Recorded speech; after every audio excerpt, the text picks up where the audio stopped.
નમસ્કાર વિદ્યાર્થી મિત્રો, જીપીએસસી ઓનલાઈન એપમાં આપ સૌનું હાર્દિક સ્વાગત છે. મિત્રો, આપણે અત્યાર સુધી એથિક્સના જે ટોપિક છે એની બધાની બહુ સારી રીતે ડિટેલમાં ચર્ચા કરી કે એમાં આપણે જે નીતિશાસ્ત્ર છે કે એની જે માનવ વ્યવહારો છે, વર્તણૂક છે, એના ઉપરની અસરની વાતો કરી.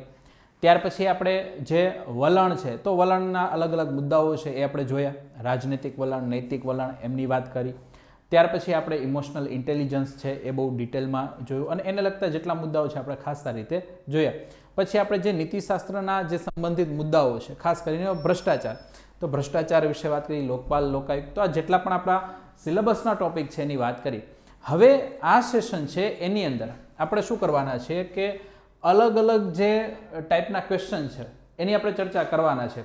ખાસ કરીને ધ્યાન રાખજો કે કોઈ કોટ હોય તો એમાં કઈ રીતે આન્સર આપો એની થોડીક ચર્ચા કરશું. પછી ઘણી વખત તમે જોયો હશે ડિફરન્સીસ પૂછાતા હશે, એટીટ્યુડ વર્સેસ એપ્ટિટ્યુડ, લો વર્સેસ એથિક્સ, તો આ બધી બાબતો છે એની થોડીક ચર્ચા કરવાની છે. એટલે અલગ અલગ પ્રકારના જે પ્રશ્નો છે એની આપણે ચર્ચા કરશું. અને હવે બીજું ધ્યાન રાખજો કે આપણે આવા ઘણા બધા સેશન છે એ લેવાના છે કે માની લો કે ખાલી ઇમોશનલ ઇન્ટેલિજન્સ તો એના ઉપરના પ્રશ્નો, વલણ તો એના ઉપરના પ્રશ્નો છે એ, પછી નીતિશાસ્ત્ર એની અસરો છે એના ઉપરના પ્રશ્નો, પછી જાહેર વહીવટ છે તો એમાં નૈતિકતા તો એના પ્રશ્નો, તો આપણે એવા બધા સેશન અલગ અલગ લેવાના છે. અત્યારે આપણે બેઝિક ફોર્મેટમાં જે વિવિધ મુદ્દા અથવા અલગ અલગ ક્વેશ્ચનના પ્રકારો આવે છે એની આપણે ચર્ચા કરવાની છે.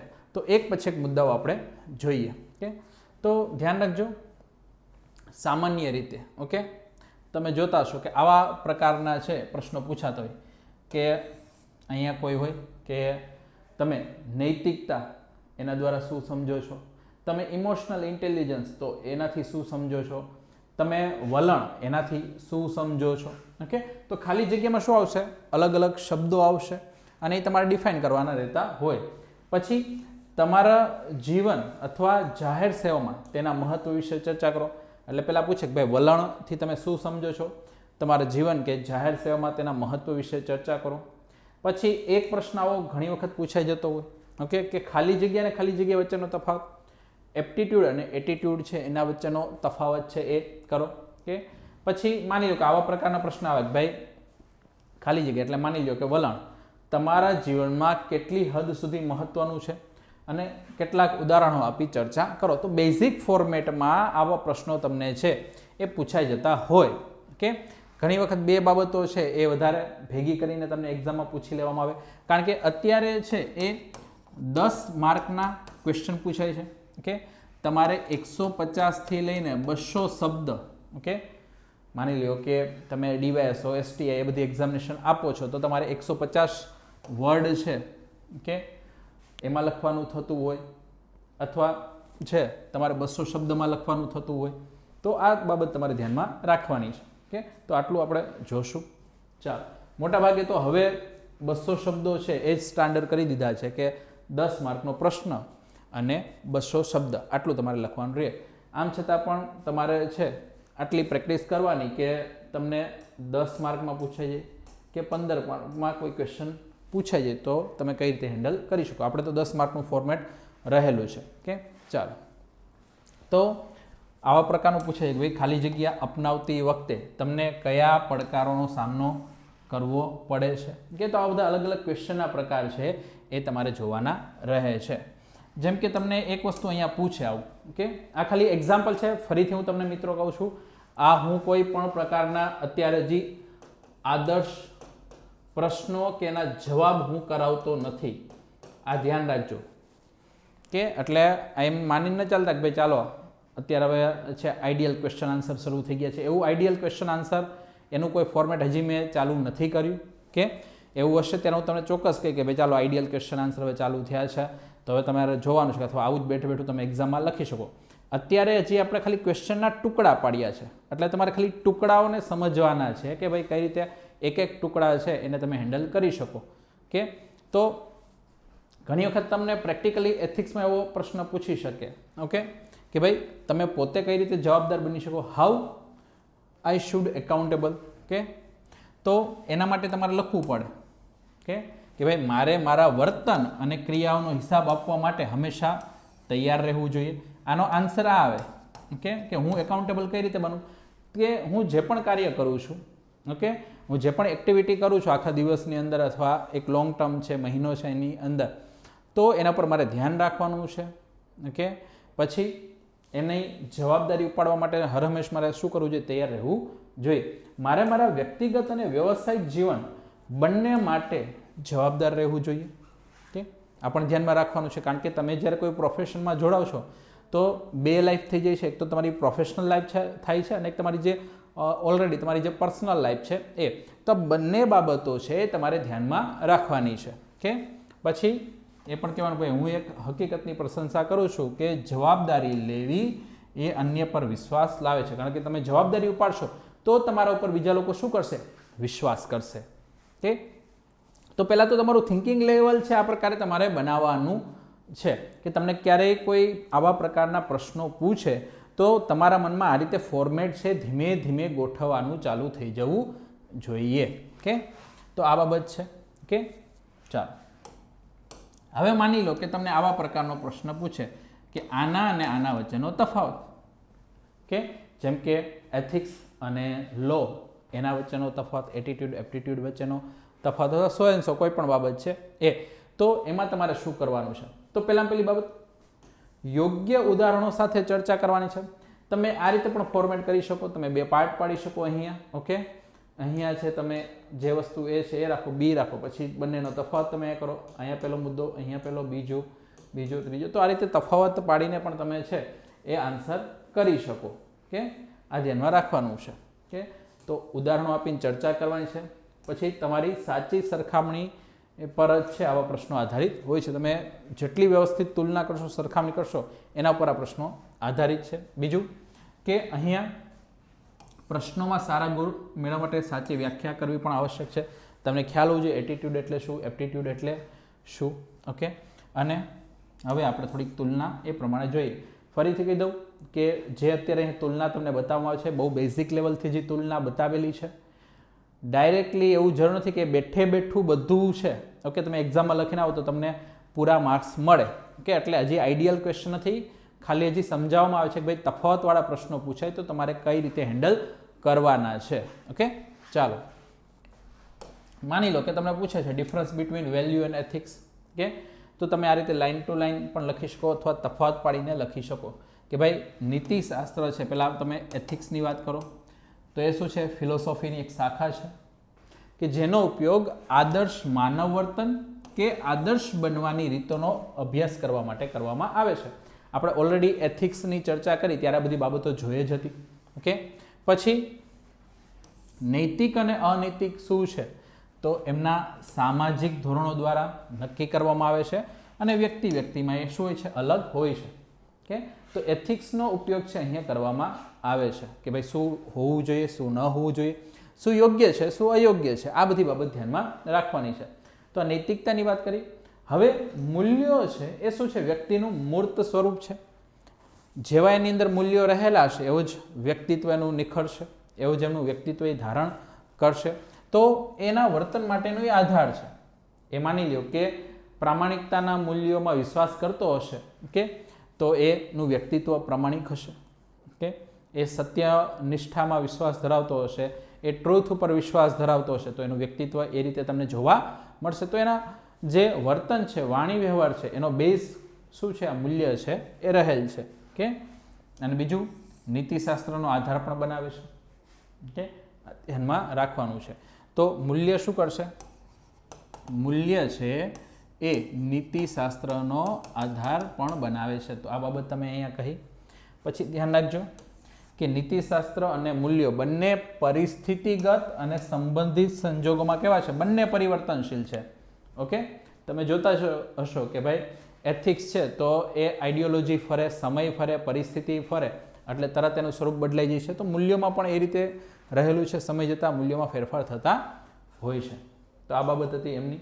ઓકે, એ જ રીતે તમે માની લો પૂછાઈ જાય difference between value and belief. હજી આમાં ઘણા મુદ્દાઓ આવી શકે. ઓકે, તમે એથિક્સ અને બીજી બધી બાબતો જેમ કે મૂલ્યો છે એની સાથે કમ્પેરિઝન કરો, પછી આ મૂલ્યો છે અને માન્યતા એની વચ્ચે કમ્પેરિઝન, તો એમાં ઘણા બધા મુદ્દાઓ અંદર આવે. હું ખાલી તમને અત્યારે સમજાવું છું કે ભાઈ કઈ રીતે તમારે લખવાનું છે. ઓકે, જેમ કે તમારે આવું આવે ત્યારે તમે લખી શકો કે ભાઈ માન્યતા છે એ આંતરિક લાગણી છે, કે ભાઈ કંઈક સાચું છે, હું એવું માનું છું કે આ સાચું છે અથવા આમ કરવાથી આમ થશે. ઓકે, તો એ કંઈક સાચું છે એવી લાગણી છે, ભલે તે માન્યતા પુરાવા વગરની હોય કે અતાર્કિક હોય. આપણે ઓલરેડી જ્યારે બિલીફ્સની વાત કરી ત્યારે આપણે કહી ચૂક્યા હતા. ઓકે, ઉદાહરણ તરીકે મારું માનવું છે કે જો હું કાળી બિલાડી જોઉં અથવા મારા રસ્તામાં છે કોઈ વચ્ચે કાળી બિલાડી છે એ આવી જાય અથવા રસ્તો કાપી જાય, ઓકે, તો એ ખરાબ નસીબનો સંકેત આપે છે. આ શું છે? માન્યતા છે. તો એ તાર્કિક કોઈ જરૂરી નથી, એક અતાર્કિક હોઈ શકે, પુરાવા વગરની હોઈ શકે, કે પણ ખાલી હું છે એમાં માનું છું અથવા મને એવું લાગે છે કે સાચું છે. ઓકે, તો એ જ વસ્તુ તમને માન્યતા જણાવે છે. કે પ્રશ્નની બીજી બાજુ મૂલ્ય એ શું છે? એ કોઈ વસ્તુ સાથેની એમની કિંમત અથવા મહત્વનું માપદંડ છે. કે મૂલ્ય શું છે?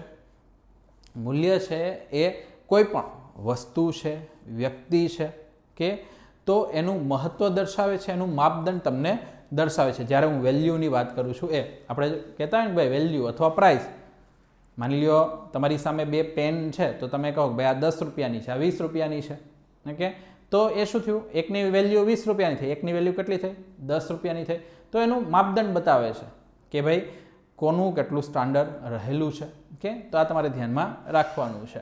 તો આપણા જીવન મૂલ્યો છે એ આપણે આપણી જિંદગીને કેવી રીતે જીવીએ છીએ તેનાથી શું થાય છે? પ્રતિબિંબિત થાય છે. ઓકે, મારો જેવું વર્તન હશે, મારો જેવો વ્યવહાર હશે, વાણી હશે, તો એનાથી છે એ શું થશે? પ્રતિબિંબ આવી રાખશે. ઓકે, લોકોને ખ્યાલ આવશે ભાઈ હું કેવો વ્યક્તિ છું અથવા મારું વ્યક્તિત્વ કેવું છે. તો ખ્યાલ ક્યાંથી આવે છે? મૂલ્યો છે એના પરથી. હવે ઉદાહરણ તરીકે આપણે વાણીની સ્વતંત્રતાને શું કરીએ? મહત્વ આપીએ.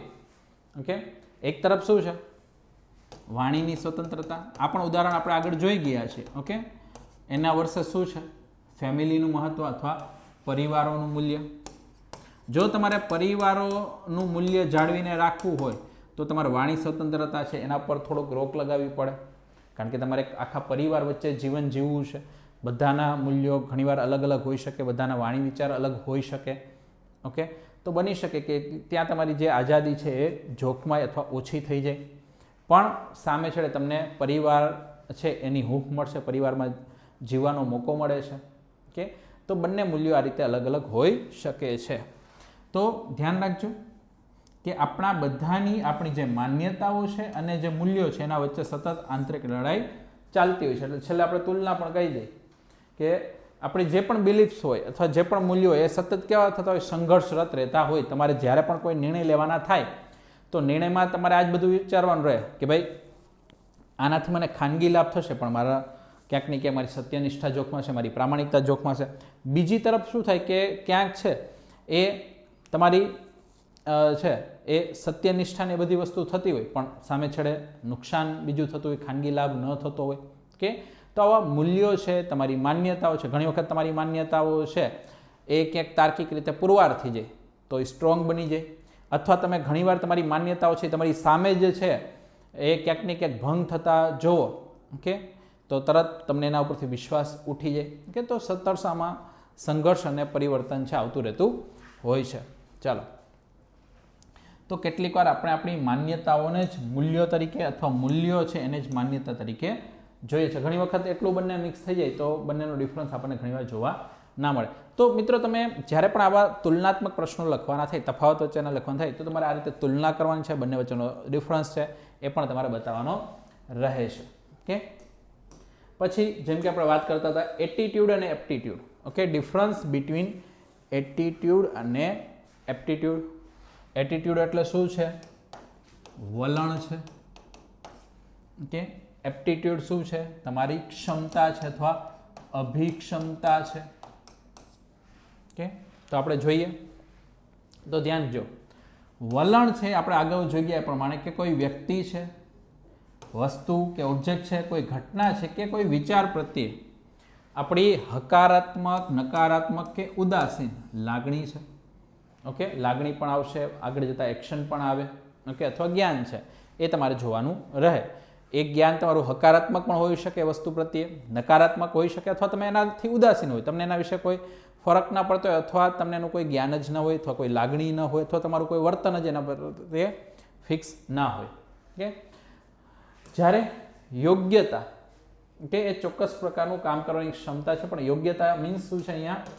એપ્ટિટ્યુડ. ઓકે, અથવા ને ક્ષમતા તમે કહી શકો.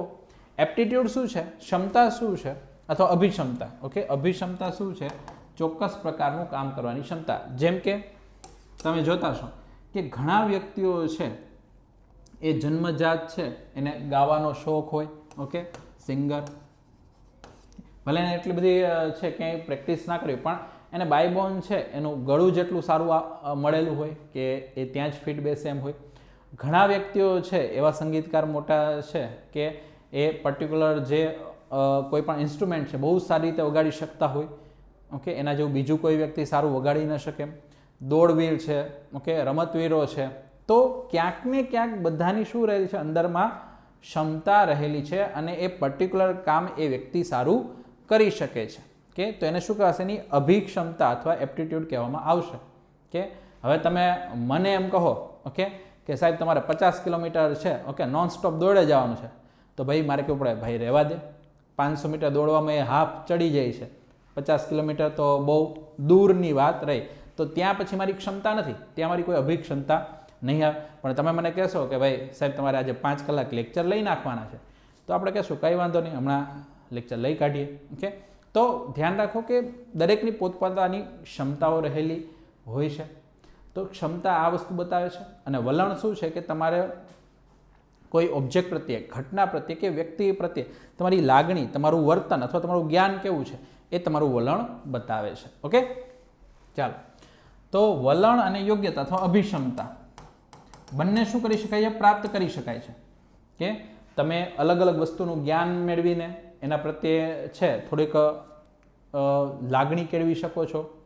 એના પ્રત્યેનું લાગણી છે એ પ્રમાણે તમે વર્તન એની સામે કરી શકો. એટલે ધીમે ધીમે તમે છે કોઈ વસ્તુ પ્રત્યે વલણ બાંધી શકો, મેળવી શકો.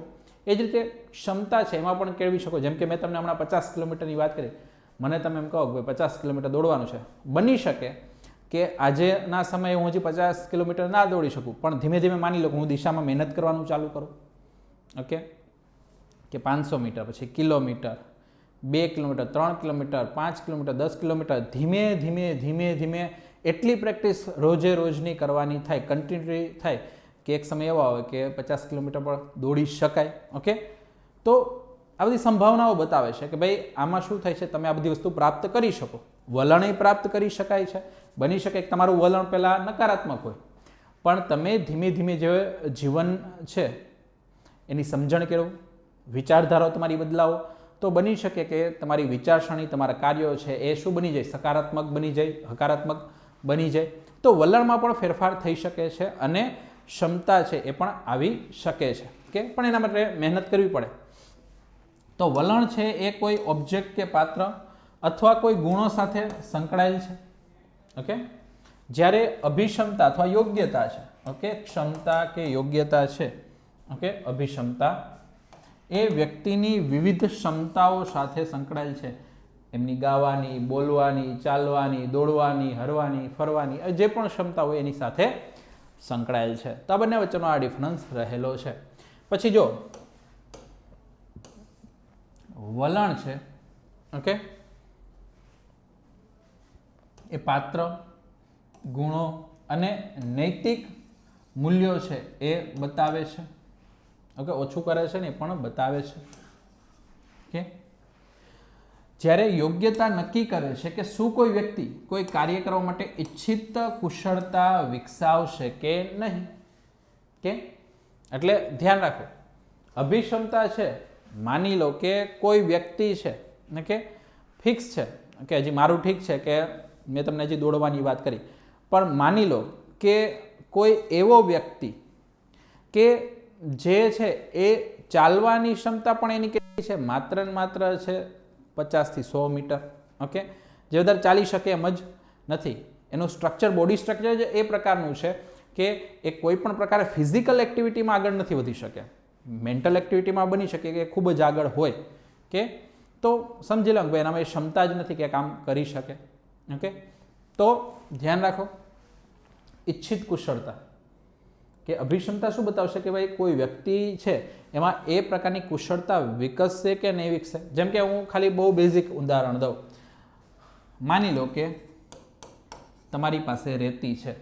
ઓકે, હવે રેતી છે એને શું કરો છો તમે, વલોણું આવે. ઓકે ઓકે, એમાં તમે વલોવો છો, એને ફેરવો છો. ઓકે, તમે રેતી છે માની લો કે એમાં તમે પ્લસ પાણી નાખ્યું. ઓકે, રેતી પ્લસ પાણી નાખ્યું તો શું એમાંથી છાશ બને? રેતી પ્લસ, તમે કહો શું મજાક કરો છો? ઓકે, આવી કે મજાક હોતી હશે. બીજું ઉદાહરણ દઉં. રેતી છે, ઓકે, તમે શું કરો એને કોઈ જગ્યાએ ઘાણી આવે. ઘાણી મીન્સ કે જ્યાં તમારે શું કરવાનું છે, એને પીસીને એમાંથી તેલ કાઢવાનું છે. ઓકે, કોઈ વસ્તુ છે, તમે માની લો કે રેતી છે એને ઘાણીમાં લઈ જાઓ, ઘાણીમાં જઈને એને શું કરો, પીસો. ઓકે, તો શું એમાંથી તેલ નીકળશે?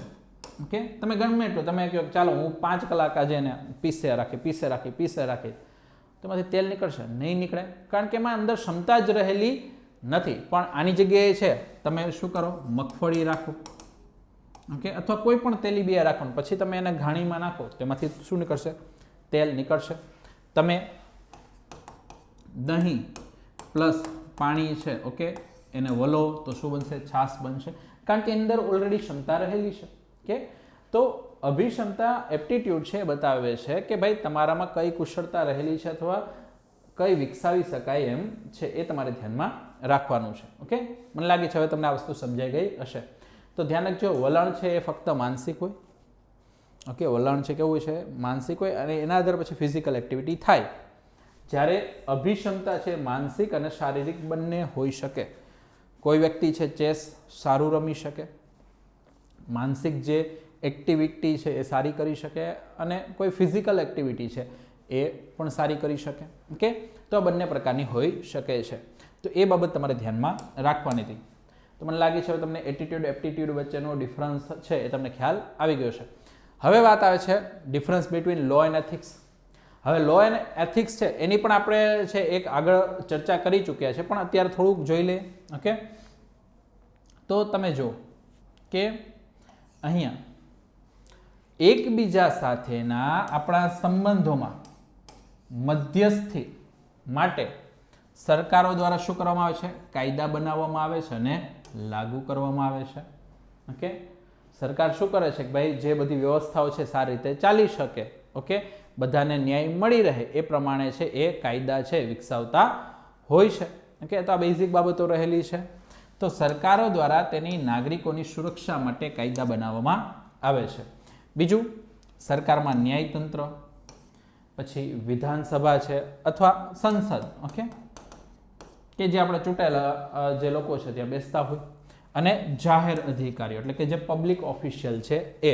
તો 3 જે મુખ્ય સંસ્થાઓ છે, ન્યાયતંત્ર, સંસદ, વિધાનસભા છે એ, અથવા જે પણ ચૂંટાયેલા લોકો બેસતા હોય એ, અને જે આપણા પબ્લિક ઓફિશિયલ છે, જાહેર અધિકારીઓ. તો આ 3 મુખ્ય સંસ્થાઓ છે શું કરે છે?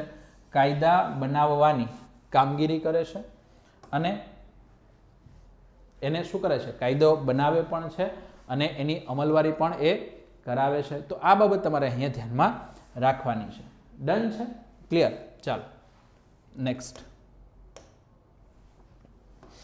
હવે ત્યાર પછી જો પોલીસ છે, તો પોલીસ શું કરે છે? એ ક્યાંક ને ક્યાંક છે એ સૈન્ય દ્વારા, પોલીસ અને સૈન્ય દ્વારા કાયદાની અમલવારી કરવામાં આવે. ઓકે, તો એની પહેલા સરકારની આ 3 શાખાઓ, જે 3 શાખાઓ કઈ? ન્યાયતંત્ર, પછી જે આપણે ચૂંટાયેલી જે પણ ગવર્મેન્ટ છે એ, અને પબ્લિક ઓફિશિયલ દ્વારા એ શું કરવું પડે? કાયદાઓને મંજૂરી આપવામાં આવે.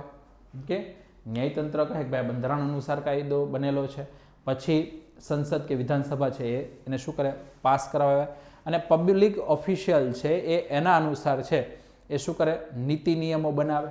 કે તો એને પહેલાં મંજૂરી આપવાની રહેશે, તથા વકીલો અને અન્ય સરકારી સેવકોની બનેલી કાનૂની વ્યવસ્થાની મદદથી એને લાગુ કરાવવામાં આવે છે. કે તો કાયદાકીય વ્યવસ્થાની વાત રહેલી છે, અને કાયદાના ભંગની સજા તેમની સાથે જ મળી જાય છે, કારણ કે કાયદામાં લખેલું જ હોય કે તમે આ જોગવાઈનું પાલન નહીં કરો, અથવા તમે આ જોગવાઈની વિરુદ્ધ તમે કામ કરશો તો આટલો દંડ મળશે. ઓકે, તો કાયદાની ભંગની સજા તો એની સાથે જ મળી જાય છે. જ્યારે નૈતિકતામાં એવી કોઈ બાબત નથી, તમે નૈતિકતાનું આચરણ ન કરો, નૈતિકતાનો ભંગ કરો તો ત્યારે ને ત્યારે તમને કોઈ સજા મળી જાય એવી કોઈ જોગવાઈ હોતી નથી. તો આ બાબત ધ્યાનમાં રાખવાની છે. તો નીતિશાસ્ત્રમાં દરેક વસ્તુ છે એ વ્યક્તિના અંતઃકરણ અને એના જે સ્વમૂલ્ય છે એના પર શું છે, આધારિત છે. કે તમે આંતરિક રીતે કેટલા નૈતિક છો અથવા કેટલું નૈતિક વલણ ધરાવો છો, કાર્યો કરો છો, અથવા તમારું જે તમારી સેલ્ફ વેલ્યુ છે કેટલી છે. ઓકે, તમે કેટલા પ્રામાણિક છો, તમે કેટલા સત્યનિષ્ઠો, એ વ્યક્તિ ઉપર આધારિત રહેતું હોય છે. દરેક વખતે છે તમે કોઈ બાહ્ય પ્રેશર દ્વારા છે આ વસ્તુ તમે લાવી શકો નહીં. જેમ કે સિમ્પલ બાબત, ઉદાહરણ તરીકે તમે જુઓ કે ઉદાહરણ આપવા જોઈએ. જ્યારે પણ તમે આન્સર લખતા હોય ત્યારે તમારે ઉદાહરણ છે જરૂરથી આપવાના. જેમ કે કાળજીપૂર્વક વાહન ચલાવવું અને ગતિ મર્યાદામાં રહેવું કારણ કે તમે કોઈને ઈજા પહોંચાડવા માંગતા નથી. આ બાબત કેવી છે, નૈતિક છે. ઓકે, પણ શું થાય કે તમે ફૂલ સ્પીડમાં ગાડી ચલાવવા જાઓ છો, આડેધડ ગાડી ચલાવો છો, પણ દૂરથી તમને દેખાઈ ગયું કે ભાઈ આગળ તો પોલીસવાળા ઊભા છે અથવા પોલીસવાળા તમારો પીછો કરે છે. ઓકે, તો તમે પોલીસની કારને જોતા હો તો ધીરેથી શું કરશો, વાહન ચલાવવાનું ચાલુ કરી દેશો. તમે તરત ડાયડમરા થઈ જશો. એટલે અને તમે શું કરશો, કાયદાને તોડવાનો અને તેના માટે સજા થવાનો ત્યાં શું સૂચવે છે, ભય સૂચવે છે કે હમણાં ક્યાંક પોલીસ પકડશે તો સીધો 500,000નો દંડ છે આપી દેશે. ઓકે, કોરોના કાળમાં પણ એવું છે ને, જે માસ્ક પહેરવામાં. ઓકે, કે માસ્ક છે આપણે લટકેલું છે પહેરી રાખી, પણ આમ લટકેલું રાખ્યું હોય કે કોઈ જોઈ ન જાય. ઓકે, જેવું એમ લાગે કે કોઈ પોલીસવાળા કે કોઈની નજરમાં આવે એવું છે, તરત સીધું માસ્ક અહીંયા સુધી આવી જશે. ઓકે, તો એ શું સૂચવે છે કે એ ખાલી બહારનો ભય સૂચવે છે કે ભાઈ તમારે ખાલી દંડ ન ભરવો પડે એટલા માટે તમે એનું પાલન કરો છો. તમે પોતાની રીતે એવું કંઈ વિચારતા નથી કે ભાઈ બની શકે કે તમારા કારણે કોઈ બીજાને ચેપ ફેલાઈ શકે અથવા કોઈ બીજાનો ચેપ તમને લાગી શકે. ઓકે, એના કારણે છે આપણે મોટાભાગના લોકો, ઓકે બધાને પણ મોટાભાગના લોકો છે ઘણીવાર નિયમોનું પાલન ન કરે. તો નૈતિકતા અને કાયદા વચ્ચેનો ફરક એ જ છે. નૈતિકતા અંતઃકરણથી હોય, કાયદો છે બહાર ફોર્સફુલી છે તમારા પર લાગુ કરવામાં આવતો હોય છે.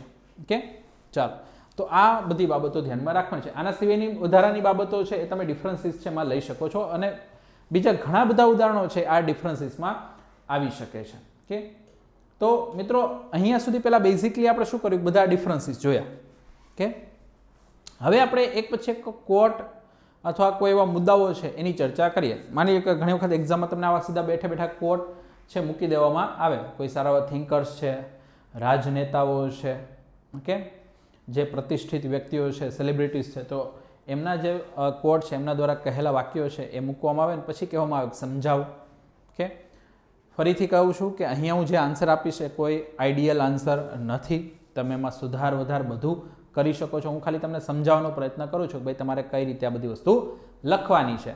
ઓકે, જેમ કે એક પ્રશ્ન અહીંયા આવી રહ્યો છે કે ભાઈ સુખ ત્યારે મળે છે કે જ્યારે તમે જે વિચારો છો, તમે જે કહો છો અને તમે જે કરો છો એ બધામાં શું હોય, સુસંગતતા હોય, બધા હાર્મોનિયસ હોય. ઓકે, ત્યારે તમને સુખ મળે.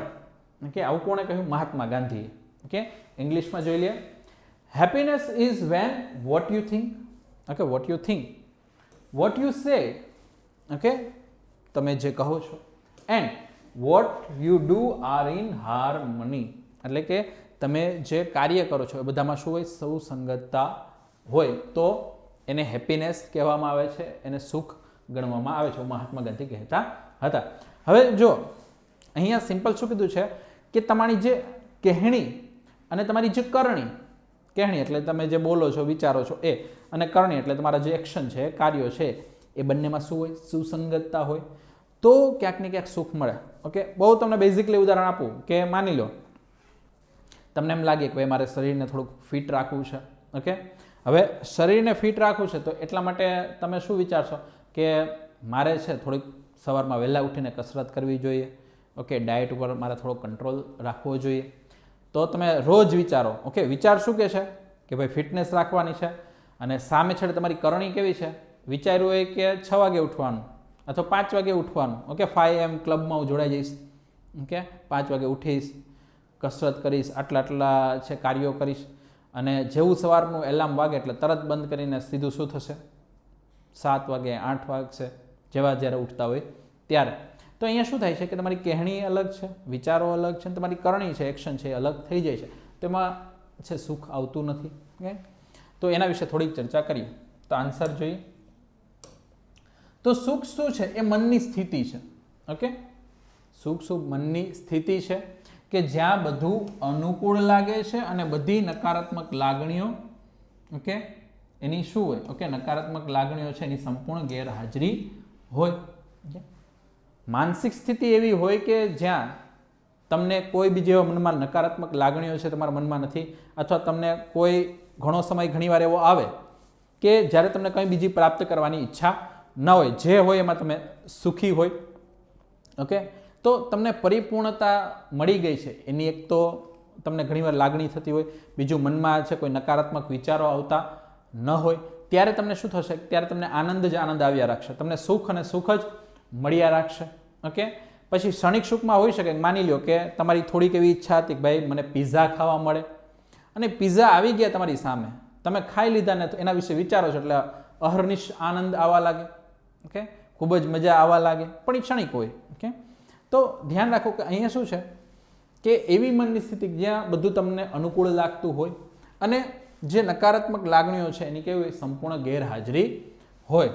તેનો અર્થ શું છે કે તમારા વિચાર, તમારી વાણી અને ક્રિયાની તંદુરસ્તી અથવા બધામાં સુસંગતતા, બધું સારું હોય. તમારા વિચારો અત્યારે સારા આવે છે, વાણી છે સારી છે, અને ક્રિયા છે એ પણ કેવી છે? તંદુરસ્ત છે, સારી રહેલી છે.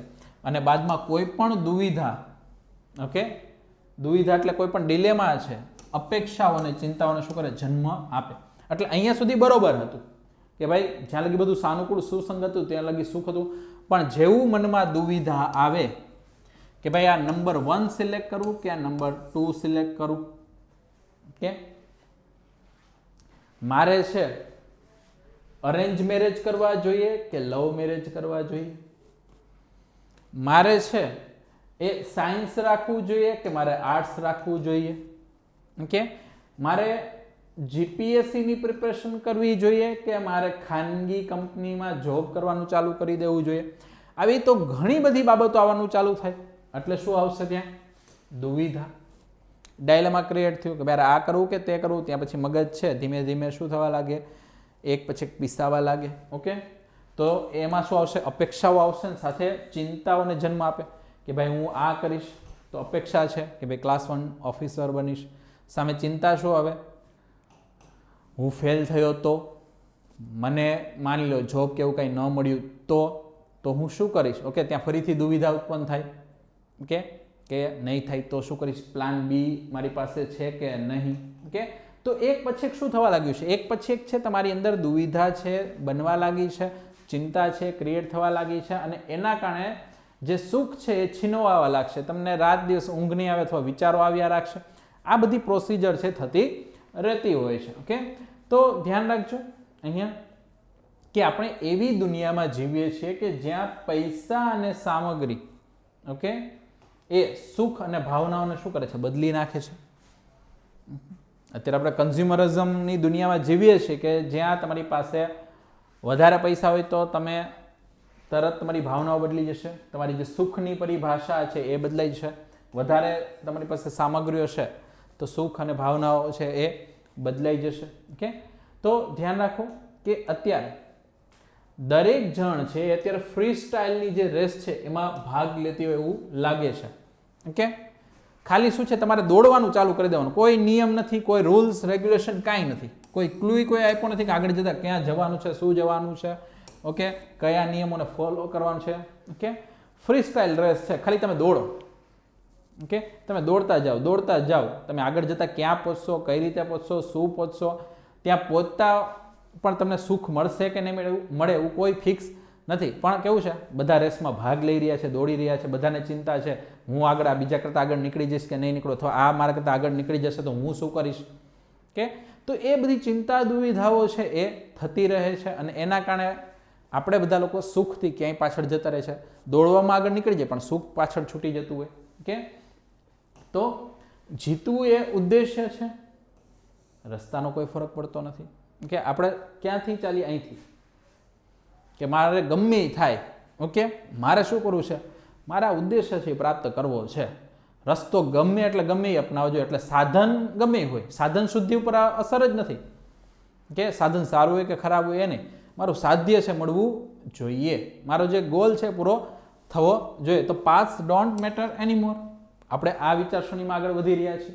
અત્યારે મોટાભાગના લોકો છે આ જ દિશામાં આગળ વધે છે કે ગમે એમ કરીને, માની લો કંપનીમાં હોય તો કંપનીમાં છે એ શું કરશે કે ભાઈ માર્કેટિંગમાં આગળ વધવું છે તો એ નેગેટિવ માર્કેટિંગ કરશે અથવા વધારે ચડાવીને માર્કેટિંગ કરશે, પ્રોડક્ટમાં કાંઈ પણ નહીં હોય, ઓકે, લોકોને ભલે છેતરાવાની ભાવના એમાં રહેલી હોય છતાં પણ એ પોતાનો શું કરશે, ટાર્ગેટ પૂર્ણ કરવા માટે છે ગમે એ રસ્તા અપનાવશે, કારણ કે એને સાધ્ય તરફ આગળ વધવું છે. કે તો આપણે શું કરીએ છીએ, ભ્રષ્ટાચાર કરીએ છીએ, સામાજિક અન્યાય અને સ્ત્રી સલામતીની સામે મૌન રહીએ છીએ, અને અંતે શું કરે છે, ગંભીર રૂપ ધારણ કરે છે. કે આ બધું આપણી સામે થતું. આપણી કહેણી કરણીમાં તો ઘણું બધું એવું હોય, ઓકે, કહેણીમાં તો હોય ભાઈ વુમન એમ્પાવરમેન્ટ કરવું જોઈએ, જાતિવાદ ન કરવો જોઈએ, ઓકે, અને એ જ વ્યક્તિ જ્યારે ઘરમાં જાય ત્યારે શું થાય છે, એ પોતે છે એ તરત ઉચ્ચ જાતિ નીચલી જાતિ એના ફરક ચાલુ કરી દે છે, એ સ્ત્રીઓ છે એમાં ભેદભાવ કરવાનું ચાલુ કરી દે છે. તો કહેણી છે એ તો બહુ મોટી મોટી છે કે ભાઈ જાતિવાદથી ઉપર ઉઠી જવું જોઈએ, સ્ત્રીઓમાં સમાનતા છે પુરુષ સમક્ષ લાવવી જોઈએ, કે આ બધી વાત કરશે, સમાજમાં ભેદભાવ થવો જોઈએ નહીં, કે પણ આ જ બધી વસ્તુ ત્યાં જ આકાર લે છે. કે તો એના કારણે આ બધી વસ્તુ શું થાય છે, ગંભીર રૂપ ધારણ કરે છે. તો મૌન દર્શક ભાવથી આપણે જે પણ ખોટું છે અને જે આપણે બદલવા માગીએ છીએ તેની જગ્યાએ આપણે શું કરીએ છીએ, આધીન રહીને સ્વીકારનારા બનીએ છીએ. આપણે શું કરીએ છીએ કે ખોટું થતું હોય ખોટું થવા જ દઈએ છીએ, એના તરફ કોઈ અવાજ ઉઠાવતા નથી. આપણે મૌન ભાવે છે એ બધી વસ્તુ સ્વીકારનારા બની ગઈ છે કે ભાઈ આપણે હવે આમ જ જીવવાનું છે, ઓકે, આ વસ્તુ આમ જ થશે. આપણે ભ્રષ્ટાચારમાં એ જ વસ્તુ કહી હતી કે ભાઈ ભ્રષ્ટાચાર આપણે શું ગણી લીધું છે, શિષ્ટાચાર, કે જ્યાં લગી તમે પૈસા નહીં આપો તમારું કામ જ નહીં થાય, અથવા તમે આટલો છે કે આટલો ચડાવો નહીં ચડો ત્યાં લગી આ ભગવાન છે સ્વીકારશે નહીં, અથવા ભગવાન છે પ્રસન્ન નહીં થાય. તો આપણે બધી જગ્યાએ છે ક્યાંક ને ક્યાંક ભ્રષ્ટાચાર એ જ શિષ્ટાચાર છે માનીને બેસી ગયા છે, એના આધીન જ થઈ ગયા છે. તો એનો વિરોધ કરવાનો તો વિચારવાનું આવતું જ નથી.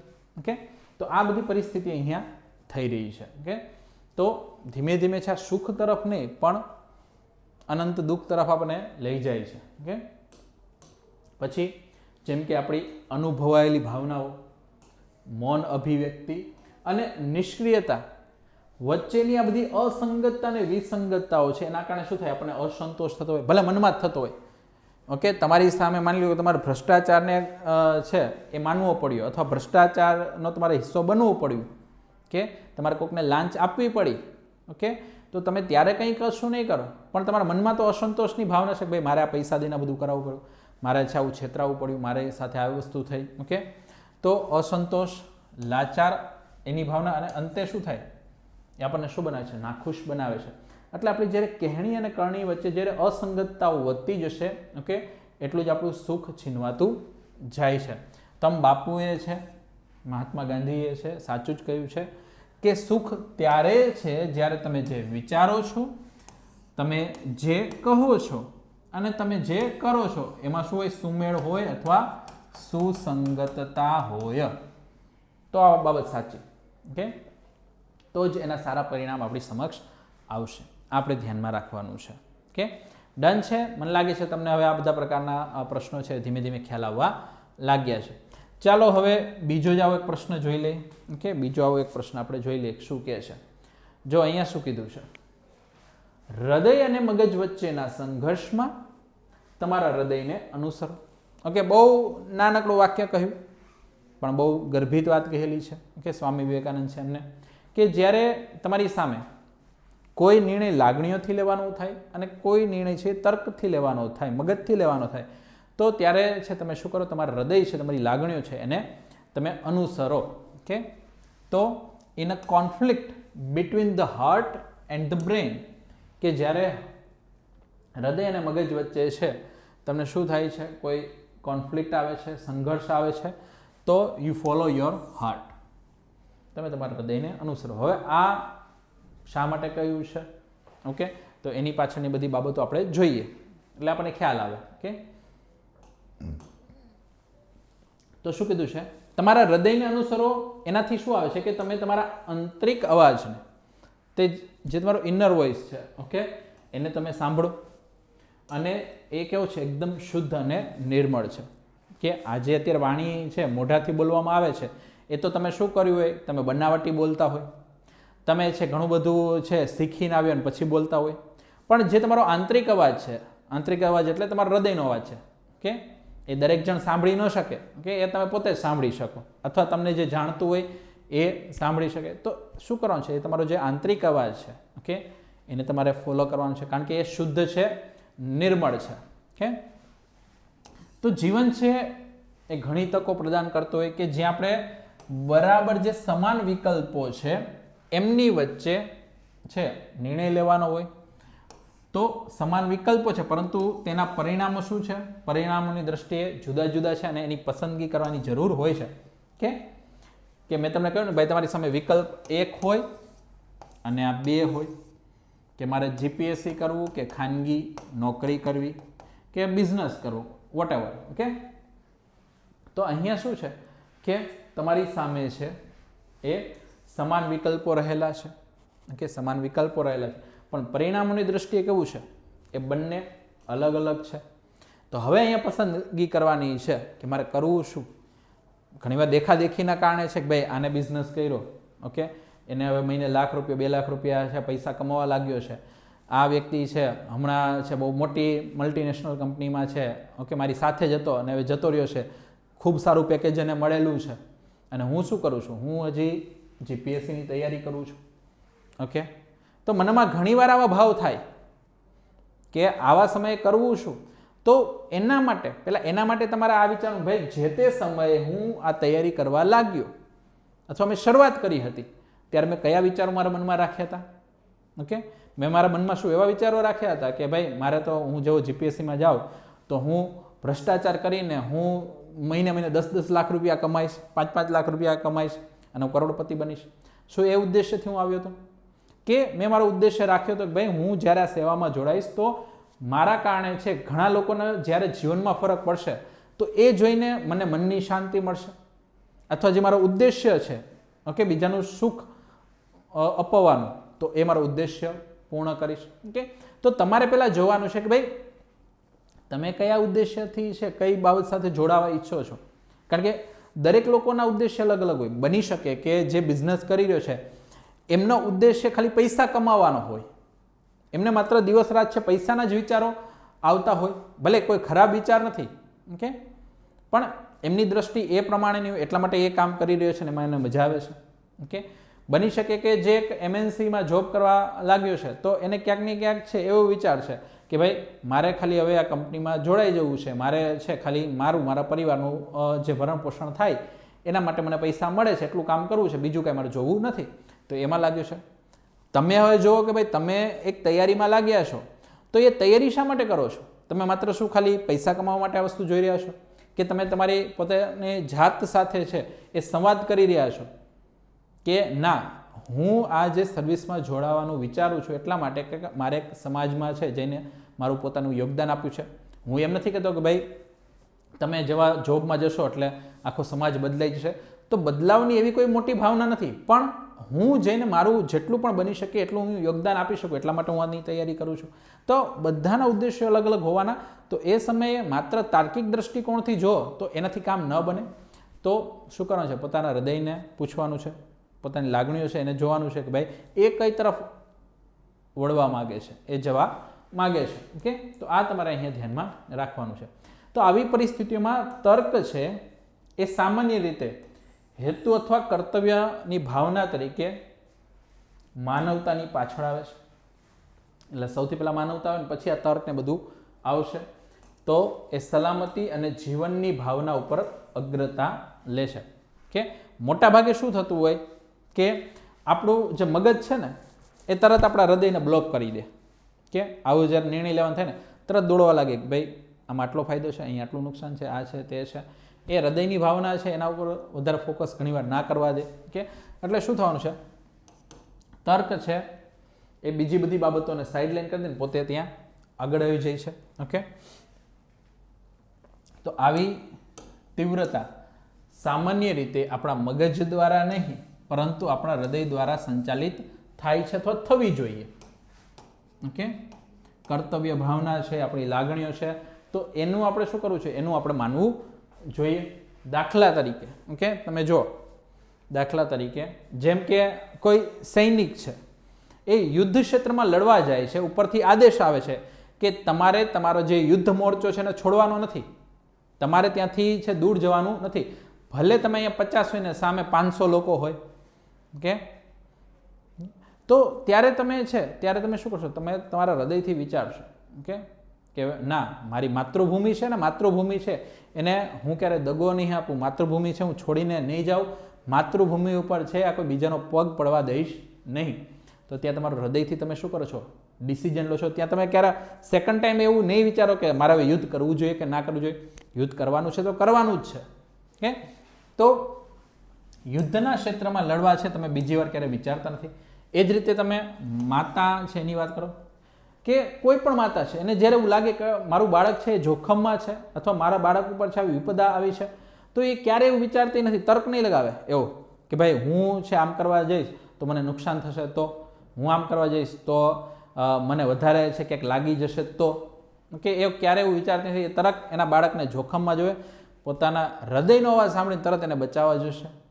ઓકે, તરત છે એને શું કરે છે, કોઈ પણ દુષ્ટતા એની સામે હોય તો એનો સામનો કરવા એ કૂદી પડે છે. તો ત્યાં એ પોતાના હૃદયનું સાંભળશે, નહીં કે તર્ક છે એ.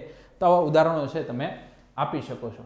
તો સિમ્પલ બાબત કરવાની ભાઈ, આપણે આપણા જીવનમાં ઉદ્દેશ્યો છે મોટા રાખવાની જરૂર છે કે જ્યાં મોટું પાત્ર ભજવવામાં આવી રહ્યું છે તે જોવા માટે થોભો. ઓકે, બની શકે કોઈક વાર પાછા હટવા થાય તો પાછા પણ હટો, કે જેમાં આપણે ફક્ત કેવા છે પાત્રો જ છીએ. કે આપણી ભૂમિકાને આપણે શું કરવાનું છે, સારી રીતે સમજવાની છે. દુઃખ અને ઝઘડા પ્રત્યે સંવેદનશીલ અને વધારે માનવીય બનવાનું છે. ઓકે, તો આટલી બાબત ધ્યાનમાં રાખવાની છે. તમે આ બધા મુદ્દામાં તમે લખી શકો છો.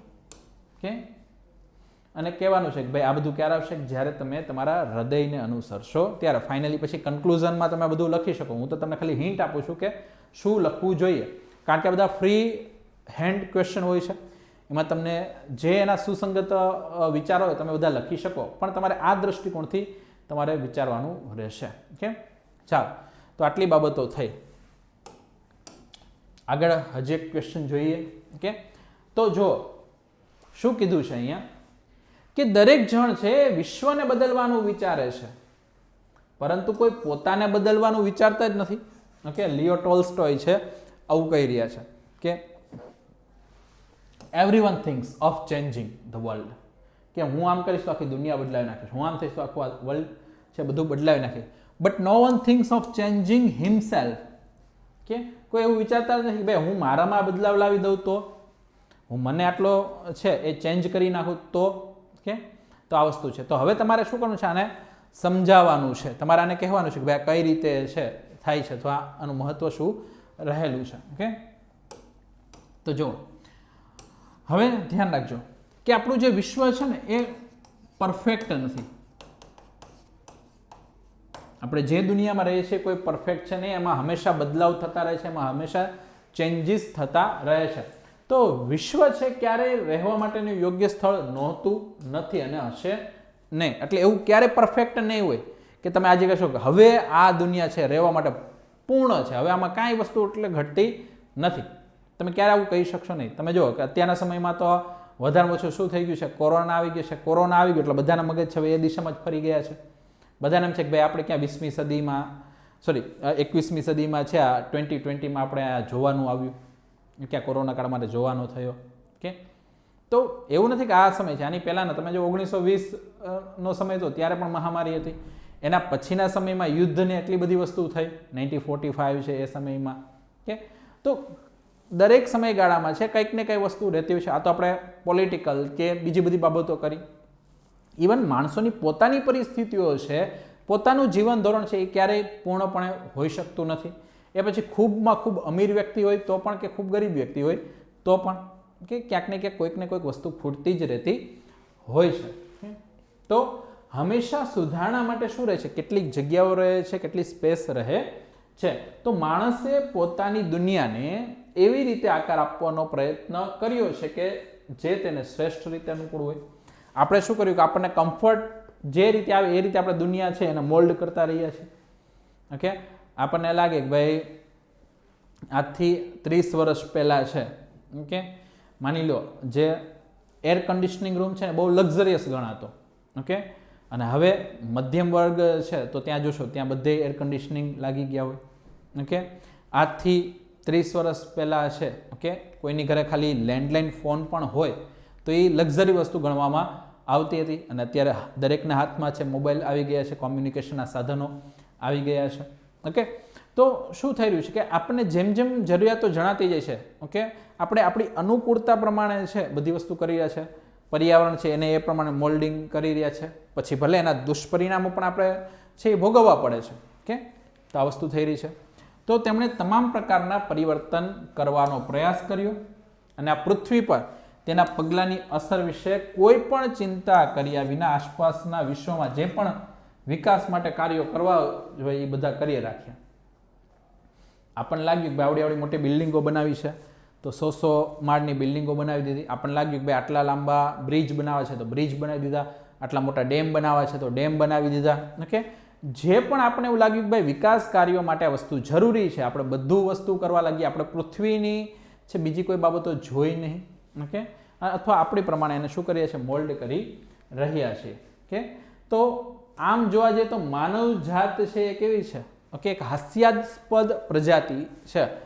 ઓકે, આવું હું નથી કહેતો, જ્યાં લખવાડા છે એને કહ્યું છે કે એના મિનિંગમાં એ વસ્તુ રહેલી છે. હાસ્યાસ્પદ રમૂજી પ્રજાતિ કેમ છે કે આપણે આપણી અંદર રહેલી વસ્તુઓ છે એને શોધવા નીકળીએ છીએ. ઓકે, કે આપણે જાણીએ છીએ કે ભાઈ શાંતિ છે એ આપણી અંદર રહે છે, તેમ છતાં આપણે તેને શોધવા માટે વિશિષ્ટ કેમ્પ, આશ્રમો છે કે બીજી કોઈ જગ્યાઓ છે ત્યાં આપણે જઈએ છીએ. એટલે વસ્તુ આપણી અંદર છે, આપણે બધાય જાણીએ છીએ કે જે શાંતિ, સુખ આ બધું છે એ આંતરિક બાબત છે, એ દરેક વ્યક્તિની અંદર રહેલ જ છે. પણ આ બધું શોધવા ક્યાં જઈએ? નો ડાઉટ આપણે છે એ મોટા મોટા મંદિરો છે ત્યાં જઈએ, મસ્જિદો છે ત્યાં જઈએ, આશ્રમ, કેમ્પ, કોઈ પણ જગ્યાએ જઈએ. ઓકે, ત્યાં જઈને તમને ઘણીવાર આનંદ પણ થતો હશે, તમને છે એ થોડીક વાર સુખ શાંતિની છે એ ત્યાં જઈને અનુભૂતિ થતી હશે. પણ શું એ પરમનન્ટ છે? નહીં, કારણ કે પરમનન્ટ શાંતિ કે સુખ છે એ માણસની પોતાની અંદર રહેલું છે.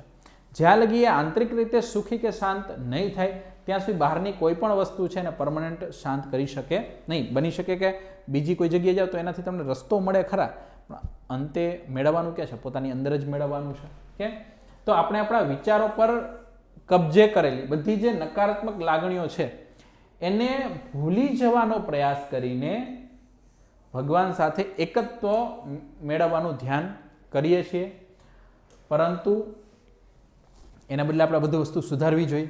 ઓકે, આપણે શું કરવાનું છે કે નકારાત્મક લાગણીઓ દૂર હટાવવાની છે, સકારાત્મક લાગણીઓ મેળવવાની છે. આપણે આપણા બાળકોને સારા, દયાળુ અને ઉદાર બનાવવાનું શીખવીએ છીએ. ઓકે, હવે આ જો ક્યાં ક્યાં છે એ કોન્ફ્લિક્ટ થાય છે, ઓકે, અથવા ક્યાંક ક્યાંક છે વિરોધાભાસી વલણ થાય છે. આપણે બધા ઈચ્છીએ છીએ કે બધું છે, માની લો મારું બાળક છે સારું થાય, ઓકે, એ સારું વર્તન કરે, દયાળુ બને, ઓકે, આપણે બધા આવું ઈચ્છતા હોઈએ છીએ. પણ માની લો બાળક ઘરમાં છે, તમારા ઘરમાં માની લો કોઈ નોકર ચાકર છે, કામ કરવા આવે છે, થોડુંક એનાથી કામ સરખું થતું નથી, તરત તમે એના પર ગુસ્સે થઈ જાઓ, તરત તમે છે બૂમો પાડવાનું ચાલુ કરી દો. ઓકે, અને આ બાજુ બાળક બેઠું છે. ઓકે, એક તરફ તમારા બાળકને દયાળુ બનવાનું શીખવો છો, બીજી તરફ તમે પોતે જ છે એ શું કરો છો? બૂમ બરાડા પાડો છો. તમે નાની વસ્તુ પણ ચલાવી લેતા નથી. તો અહીંયા જો બંને વચ્ચે કોન્સ્પરન્સી જોવા મળે છે, બંને વચ્ચે ક્યાંક ને ક્યાંક વિરોધાભાસ જોવા મળે છે. ઓકે, તો સિમ્પલ આપણે આપણા બાળકોને સારા, દયાળુ, ઉદાર બનાવવાનું શીખવે છે, પણ લોકો છે જે આપણી સેવા કરતા હોય તેના પર આપણે શું કરીએ છીએ? બૂમ પાડીએ છીએ. તો આ વસ્તુ છે. બીજું, આપણે હોશિયાર બનવા અને વિશ્વ સાથે વધુ કનેક્ટ થવા માટે નવી નવી બધી ટેકનિકો અપનાવીએ છીએ. ઓકે, મોબાઈલમાં તમે જુઓ કે ઘણી બધી બાબતો છે તમે શીખી રહ્યા છો, સમજી રહ્યા છો, બધું કરી રહ્યા છો. ઓકે, પરંતુ પોતાના ઘરના વૃદ્ધો છે એમની લાગણીઓ કેવી છે, પોતાના ઘરના વૃદ્ધો છે ઓકે એ શું વિચારી રહ્યા છે એના વિશે આપણું ધ્યાન જ નથી, એની સાથે આપણે કનેક્ટ જ થયા નથી. તો અહીંયા મિત્રો શું થઈ રહ્યું છે કે આપણે વિશ્વની બધી તકનીકો છે એ બધી આપણે વિકસાવી લીધી, આ બધું કર્યું, પણ ઘરના 4 સભ્યો છે એમને કઈ રીતે જોડવા એ જે આપણે શીખી શક્યા નથી. ઓકે, તો આપણે ભ્રષ્ટાચાર વિરોધી બાબતો છે એના માટે શું કરીએ, કેન્ડલ લાઇટ માર્ચ છે કરીએ છીએ. ઓકે, સીધું છે કોઈ પણ કાંઈક વિરોધ કરવાનું આવે એટલે તરત આપણે માર્ચ કાઢીને ચાલુ કરી દઈએ. ઓકે, એમાં આપણે પૈસા ખર્ચીએ કે ગમે એ વસ્તુ કરીએ. ઓકે, પરંતુ ઓફિસનો માની લો કે આપણો કારકુન છે એની પાસે જ્યારે સારું કામ કરાવવા માટે વધારાના પૈસા આપવાના થાય અથવા ટીપ આપવાની થાય તો આપણે આપતા નથી. ઓકે, એક તરફ આપણે એમ કહીએ ભાઈ ભ્રષ્ટાચાર ન થવો જોઈએ, બીજી તરફ જે આ બધા લોકો છે જેમને પગાર ધોરણ ખૂબ હજી આપણે ઓછું રાખ્યું છે તો એમનું જે સારું કામ છે એને સારા કામને આપણે પ્રોત્સાહિત નથી કરતા, એને સારા કામ છે એના માટે આપણે થોડુંક વધારે પૈસા કે બીજી કોઈ એપ્રિસિએશન આપતા નથી. અને પછી આપણે કહીએ છીએ કે ભાઈ દુનિયામાં ભ્રષ્ટાચાર ખૂબ વધી ગયો છે. ઓકે, તો અહીંયા એ વસ્તુ પણ પ્રેક્ટિકલી ધ્યાન રાખવી જોઈએ કે ક્યાંક ને ક્યાંક આપણે જ છે આ બધી વસ્તુના મૂળમાં રહેલા હોય, આપણે જ છે જે મુખ્ય જે બાબતો ધ્યાનમાં રાખવી જોઈએ આપણે રાખતા ન હોય. કે તો આ બધા સુધાર છે એ શું કરવું જોઈએ, આપણામાં છે એ લાવવાનું ચાલુ કરવું જોઈએ, આપણાથી જ આની વસ્તુની શરૂઆત કરવી જોઈએ. તો આ રીતે આપણે આપણી જરૂરિયાત મુજબ વર્ષો જૂના શાણપણના જે અર્થો છે એ જ નથી બદલાવ્યા. આપણા મનમાં જે છે કે અમે જ ડાહ્યા, બીજું કોઈ ડાહ્યું નહીં. ઓકે, અમે જ સૌથી બુદ્ધિશાળી, અમારા જેવું બીજું બુદ્ધિશાળી કોઈ નહીં. ઓકે, તો વર્ષોથી આપણે જે શાણપણના જે અર્થો રાખે એ બદલાવ્યા જ નથી. ઓકે, અને આસપાસના લોકો છે એને સાબિત કરવાનો પ્રયાસ કરી રહ્યા છે કે સમસ્યા મોટાભાગે શું છે, સિસ્ટમ અને સરકારની જ છે. આપણે બધું કોના પર જોડી દઈએ છીએ, સિસ્ટમ ઉપર, સરકાર ઉપર. કાંઈ પણ નાની વસ્તુ થાય ને એટલે તરત કે ભાઈ આ સરકાર છે નકામી જ છે, સરકાર કંઈ કામ જ નથી કરતી, આ સિસ્ટમ જ નકામી છે, એને કાંઈ આપણી પડી જ નથી. ઓકે, માની લ્યો કે એક દિવસ તમારા ઘરમાં પાણી ન આવે, તરત કે ભાઈ સરકારના કારણે જ આ બધું થયું છે, સરકાર છે નકામી થઈ ગઈ છે. અથવા એક દિવસ માની લ્યો કે લાઇટ જતી રહે એટલે તરત તમે છે એ કોનો દોષ કરવાનો, સિસ્ટમનો દોષ ચાલુ થઈ, સરકારનો થાય. પણ જુઓ તો ખરા ભાઈ શું વસ્તુ થઈ છે, શું નથી થઈ. ઓકે, તો આપણે હવે બધું શું કર્યું છે કે આપણે પોતાનામાં બદલાવ લાવવાનું બંધ કર્યું અને આપણે ખાલી બહારની જે વસ્તુ છે એમાં જ બદલાવનું વિચારીએ કે ભાઈ આ આમ બદલાઈ જવું જોઈએ, આ સિસ્ટમ આમ થઈ જોઈએ, આ સરકાર આમ થવી જોઈએ. કે પણ પોતાનામાં જે બદલાવ લાવવા જોઈએ એ પ્રકાર લાવતા નથી. તો આ બધી બાબતો ધ્યાનમાં રાખવાની છે. તો આપણે ઈચ્છીએ છીએ કે મહિલાઓની સલામતી માટે કડક કાયદો ઘડવામાં આવે. ઓકે, આ બધા લોકો ઈચ્છતા હોય કે મહિલાઓની સલામતી જેટલી જળવાય એટલા માટે આમ બહુ કડક કાયદા થાય, એનું અમલવારી થઈ જાય. પણ આપણા ઘરનો જે પુત્ર છે અથવા આપણા ઘરમાં જે પુરુષ છે કે એને આપણે કોઈ શિસ્તની બાબત કહી કે ભાઈ તમારે આટલી શિસ્તતા રાખવાની છે, બહાર કંઈ ટાંકીને જોવાનું નથી, સ્ટારિંગ ને બધું જે છે એ કરવાનું નથી. કે તો એ તો કંઈ વસ્તુ આવતી જ નથી, એવું કોઈ બાળકને શીખવવામાં નથી આવતું અથવા પુત્રને છે એ બધી વસ્તુ શીખવવામાં નથી આવતી. કે ખાલી આપણે શું કરીએ છીએ ભાઈ બહાર કાયદો છે કડક હોવો જોઈએ, મારા ઘરનો બાળક જે કરે એ થાય. ઓકે, તો પ્રોબ્લેમ આ બધી વસ્તુમાં આવતા હોય છે. તો આવી પ્રથાઓ છે આપણી નીતિમત્તા અને આપણા દૃષ્ટિકોણ ઉપર જ પ્રશ્નો ઊભા કરે છે કે આ બધી વસ્તુ અહીંયા થાય છે. આપણે કાર્ય કરતા પહેલાં આપણી માન્યતાઓ સામે શું કરવું જોઈએ, આત્મનિરીક્ષણ કરવું જોઈએ અને આમ આવનારી પેઢીને જીવનમાં શું અનુસરવું જોઈએ, શું જોવું જોઈએ અથવા શું શીખવું જોઈએ એ સંદર્ભમાં કોઈ પણ શંકા વિના એના પર છોડી દેવું જોઈએ. ઓકે, આપણે આપણા બદલાવનું જોવો ને કે ભાઈ આપણે શું બદલાવવું જોઈએ. આપણે ખાલી આપણા દ્રષ્ટિકોણથી જ બીજામાં બદલાવ લાવવા ઈચ્છતા હોય, ભાઈ હું જેમ વિચારું છું એમ તારે કરવાનું. તમે જો કે ઘરમાં બાળક જેવો છે ને પેદા થાય ને ત્યારથી એમના ઉપર દબાણ આવવાનું ચાલુ થઈ જાય. મારો બેટો મોટો થઈને એન્જિનિયર બનશે, ડૉક્ટર બનશે, ઓફિસર બનશે, આ બનશે, તે બનશે. ભાઈ એને જે બનવું એ બનવા દે. ઓકે, એમને છે અત્યારે જીવવા તો દો, હજી બાળક તરીકે જે જન્મીને બહાર જ આવ્યું છે. ઓકે, તો તમે જુઓ કે અહીંયા શું થઈ રહ્યું છે કે આપણે છે હંમેશા આપણી બહારનું આજુબાજુનું છે એમાં જ આપણા વિચારો છે એ ગુમાવી રહ્યા છીએ. આપણી પોતાની જાત સાથે સંવાદ કરવાનો આપણે સમય જ રાખતા નથી. તો એમાં સંવાદ કેળવીને આપણે એમાં સુધાર વધાર કરવા જોઈએ. તો એ બાબત તમારે ધ્યાનમાં રાખવાની હતી. આન્સરમાં તમે આ બધી બાબતો લખી શકો છો. ઓકે, તો આ પ્રશ્ન અહીંયા થયો. હવે એક જોઈ લઈએ. ઓકે, શું કહે છે? બહુ સિમ્પલ કોટ છે. ઓકે, કે સ્વતંત્રતા વિના નૈતિકતા આવી શકે નહીં.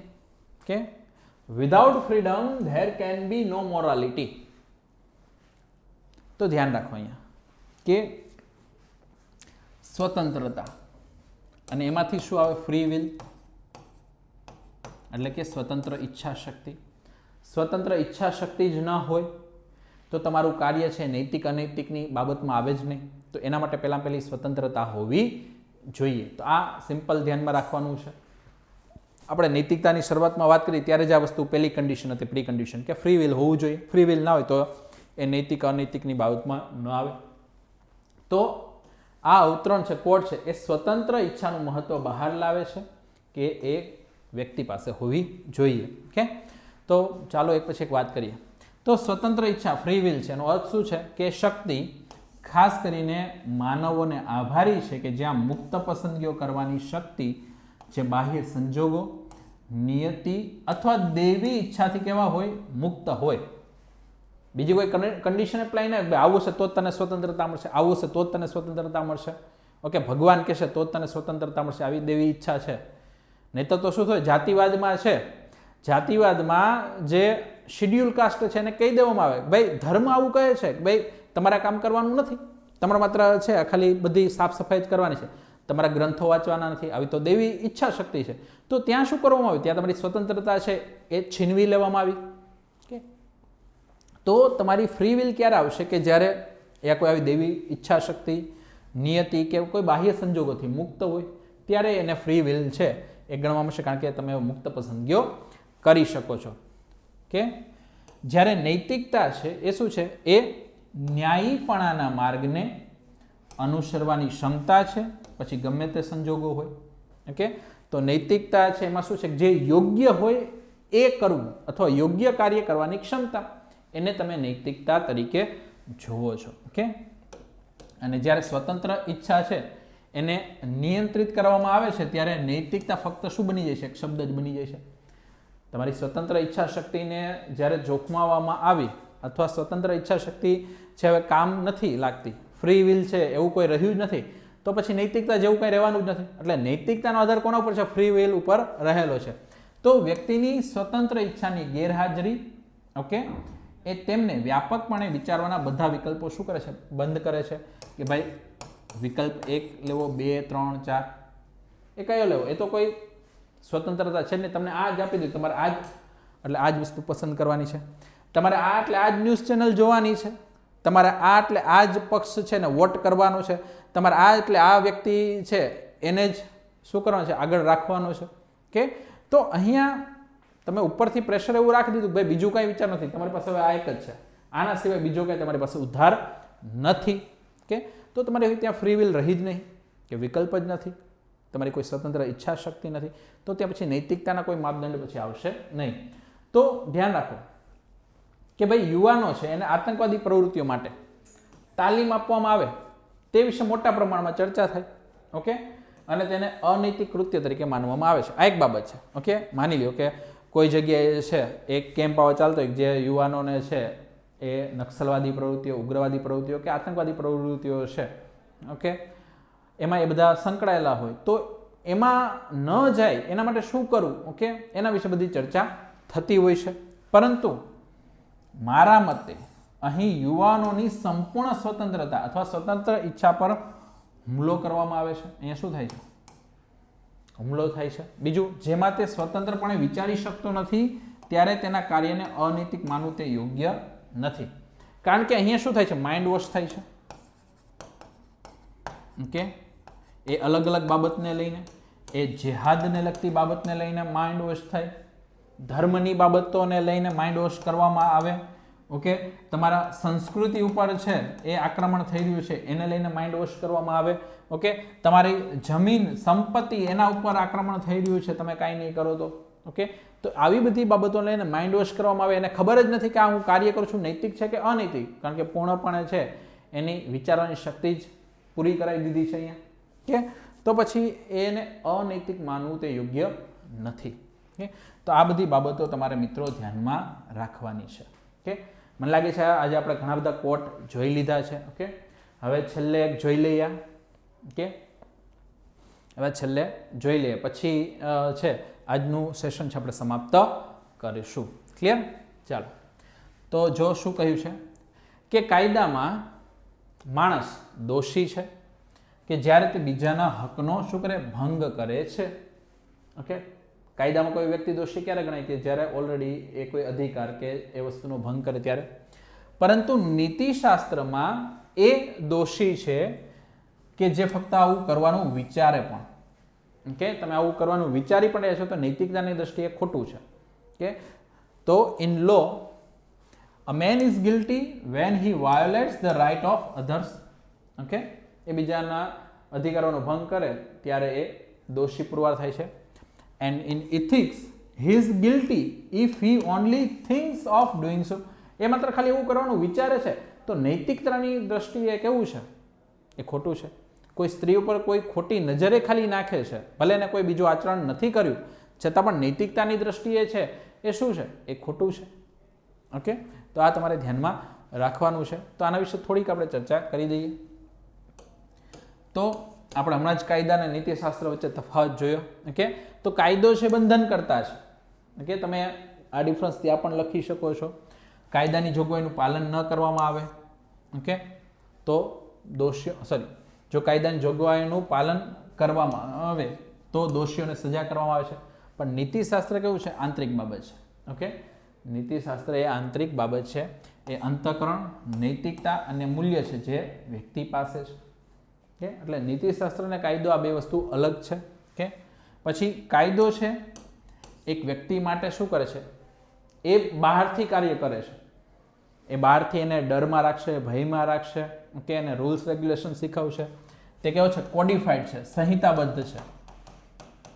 સંહિતાબદ્ધ છે.